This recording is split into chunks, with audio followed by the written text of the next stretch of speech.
आयशा फरीद अहमद, मीरपुर खास। किसी जंगल में बतख और तोता रहा करते थे। उनकी आपस में बहुत दोस्ती थी।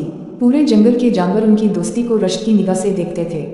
उसी जंगल में एक कौवा भी रहा करता था। इसका कोई दोस्त नहीं था, लिहाजा वो उनका दोस्त बनना चाहता था। एक दिन वो तालाब के पास से गुजर रहा था तो तालाब में से भी बतख ने उसे बुलाया। जब वो उसके पास गया तो वो बहुत परेशानी से बोली कि मेरे दोस्त का कुछ अता पता नहीं, वो 3 दिन से मेरे पास नहीं आया। फिर इसने कौवे को तोते की कुछ निशानियां बताईं और तोते के घर का पता बताया। कौवे ने उड़ान भरी और कुछ देर में तोते के घर यानी अमरूद के पेड़ पर पहुंच गया। जब वो घोंसले में दाखिल हुआ तो उसने तोते को जख्मी पाया।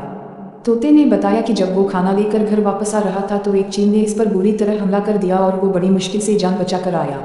कौवे ने उसके जख्म साफ किए और अनार के पेड़ से अनार तोड़ कर लाया और उसे खाने को दिए और खुद भी बतख के पास गया और उसको सारी रोईदाद सुना दी। 3 दिन में तोते के जख्म ठीक हो गए। इस दौरान कौवे ने इसका भरपूर ख्याल रखा था और भी बतख को इसकी खैरियत की इत्तला पहुंचाता रहा। जब तोता बिल्कुल ठीक हो गया तो बतख और तोते ने कौवे का शुक्रिया अदा किया और इससे दोस्ती कर ली।